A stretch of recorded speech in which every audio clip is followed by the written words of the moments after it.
Assalamualaikum warahmatullahi wabarakatuh. Salam sejahtera, selamat berjumpa kembali di channel kita untuk kanal sukses. Sesi berikut ini kita akan coba membahas terkait dengan gambaran tes wawancara calon anggota panitia pemilihan kecamatan. Untuk sesi kedua ini dalam latihan wawancara kita akan coba gambaran soal-soal apa nanti yang akan dibahas sebagaimana dipedomani dalam keputusan Komisi Pemilihan Umum nomor 476 tahun 2022 materi seleksi wawancara panitia pemilihan kecamatan itu mencakup pengetahuan kepemiluan, komitmen yang mencakup integritas, independensi dan profesionalitas, rekam jejak anggota PPK serta klarifikasi masukan dan tanggapan masyarakat. Kita coba dulu uraikan latihan terkait dengan kisi-kisi gambaran pertanyaan apa nantinya akan diujikan. Adapun beberapa contoh ataupun soal wawancara yang mungkin nanti diujikan terhadap saudara sekalian. Yang pertama, apa tugas panitia pemilihan kecamatan? Seperti itu. Apa tugas panitia pemilihan kecamatan? Bisa kita lihat apa itu: membantu KPU provinsi, kabupaten, kota dalam melakukan pemutahiran data pemilih, baik itu pemilih sementara dan pemilih tetap. Terus membantu KPU kabupaten kota dalam menyelenggarakan pemilu, melaksanakan semua tahapan penyelenggaraan pemilu di tingkat kecamatan sebagaimana ditetapkan oleh KPU. Kemudian menerima, menyampaikan daftar pemilih kepada KPU kabupaten kota, mengumpulkan hasil penghitungan suara dari seluruh TPS di wilayahnya, melakukan rekapitulasi hasil penghitungan suara terhadap sebagaimana dimaksud pada huruf E, mengumumkan hasil rekapitulasi, menyerahkan hasil rekapitulasi. Perlu Anda pahami juga terkait sebagaimana tadi, ini adalah tugas-tugas PPK. Bedakan antara tugas, fungsi, dan wewenang tugas seperti itu. Dalam hal fungsinya apa? Fungsi PPK itu apa? Membuat berita acara penghitungan suara, menindaklanjuti segera temuan laporan, melakukan evaluasi, melaksanakan sosialisasi, melaksanakan tugas wewenang kewajiban, melaksanakan tugas yang sebagaimana diberikan undang-undang. Terus bisa saja nanti Anda ditanya apa saja asas pemilu yang berlaku di Indonesia. Pemilu itu mempunyai asas gitu, seperti itu. Kalau pemilu itu mungkin lebih kepada pasal 2 Undang-Undang 7 2017. Asas pemilu itu disebut itu luber. Luber artinya langsung, umum, bebas, rahasia. Ini yang dimaksud Undang-Undang Dasar 1945, merujuk pada singkatan dari langsung, umum, bebas, dan rahasia. Sedangkan asas yang kedua itu jurdil. Jurdil itu dimaksud dengan merupakan singkatan dari jujur dan adil, seperti itu. Jadi menurut pasal 22 Undang-Undang Dasar 1945, pemilu dilaksanakan secara langsung, umum, bebas, rahasia, jujur, dan adil.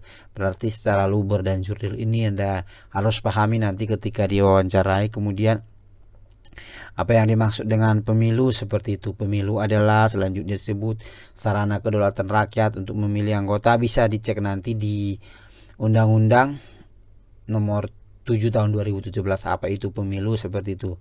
Itu biasanya dalam suatu hierarki peraturan itu mengenai pengertian bisa Anda cek di ketentuan umum seperti itu. Anda dijelaskan di situ. Kemudian bisa juga ditanya apa itu asas pemilu. Asas pemilu itu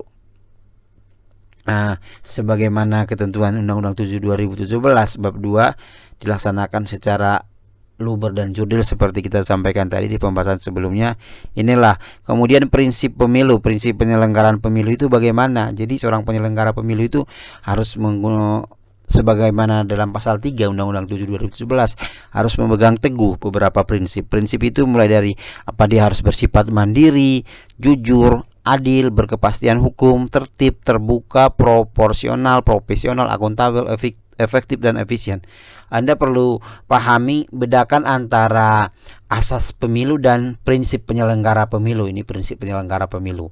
Untuk membedakan itu coba cek pasal 2 Undang-Undang 7 2017 itu terkait asas, kemudian di pasal 3 prinsip. Ini dia pasal 3 prinsip. Anda juga pahami apa yang dimaksud dengan mandiri, jujur, adil, berkepastian hukum, tertib, terbuka, proporsional, profesional, akuntabel, efektif, dan efisien. Bedakan antara asas pemilu yang jujur adil dengan prinsip penyelenggaraan pemilu jujur adil. Pasal 2 dan pasal 3. Lagi-lagi saya tekankan pasal 2 dan pasal 3. Tolong untuk dipahami supaya nanti mudah-mudahan lancar ketika wawancara. Bagaimana Anda bisa meyakinkan si pewawancara tersebut. Tugas KPU, ini tugas KPU juga disebut ini. Apa saja tugas KPU? Bisa merencanakan, mempersiapkan pelaksanaan pemilu, menerima, meneliti, menetapkan partai politik sebagai peserta pemilu. Apa saja peraturan yang mengatur tentang pemilu. Terkait kepemiluan ini juga kita ada bedakan antara pemilu dan pemilihan. Pemilu condong kepada legislatif, yaitu DPR, DPD, DPRD, presidennya termasuk di dalam pemilu. Sedangkan pemilihan adalah lebih kepada pemilihan kepala daerah. Jadi pemilu itu mengacu kepada pondasinya Undang-Undang 7 2017 tentang pemilu, sedangkan pemilihan Undang-Undang 10 2016 tentang penetapan peraturan pemerintah pengganti Undang-Undang 1 2014 tentang pemilihan gubernur, bupati, wali kota, dan wakilnya. Sedangkan untuk pemilu 2024, karena ketentuan Undang-Undang 7 2017 mengharuskan bahwa terkait dengan pelaksanaan pemilu ditentukan dalam peraturan KPU. KPU sendiri telah mengeluarkan peraturan KPU pertama sekali sejak ditetapkan hari tanggal pemungutan suara. KPU mengeluarkan peraturan KPU nomor 3 tahun 2022, yaitu tahapan dan jadwal penyelenggaraan pemilihan umum tahun 2024. Ini regulasi utama, walaupun nanti diikuti dengan regulasi lainnya terkait verifikasi partai ditetapkan KPU melalui peraturan KPU nomor 4 seperti itu. Kemudian lanjut lagi nomor 5, 6, 7, 8, 9, 10. Apakah itu terkait pemutahiran data pemilih, kemudian pencalonan DPD, daerah pemilihan, dan sampai nanti penetapan hasil dari pemilu itu sampai rekapitulasi. Juga ada peraturan sebagai turunan dari Undang-Undang 7 2017. Itu yang perlu Anda pahami. Dan secara garis besar tahapan pemilu tahun 2024 ditetapkan dalam peraturan KPU 3 tahun 2022 tentang jadwal. Ada 11 prinsip terkait dengan tahapan pemilu ini. Ada 11 prinsip yang harus Anda ketahui terkait dengan tahapan pemilu itu. Coba kita cek. Yang pertama itu adalah 11 tahapan ya. Perencanaan, program dan anggaran serta penyusunan peraturan pelaksanaan penyelenggaraan pemilu.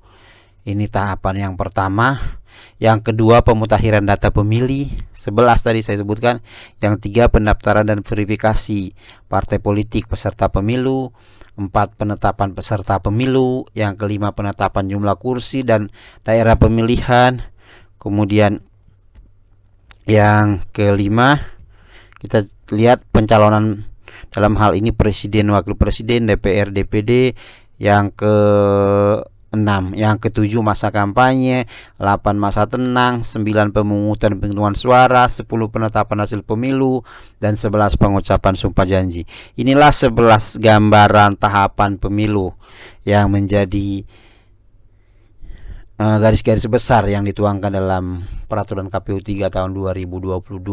Seperti itu. 11 tahapan ini Anda harus kuasai juga, Anda harus pahami juga. Jika memang dibutuhkan bisa langsung di screenshot ini di video kita untuk nanti pemahaman Anda meyakinkan ketika diwawancarai.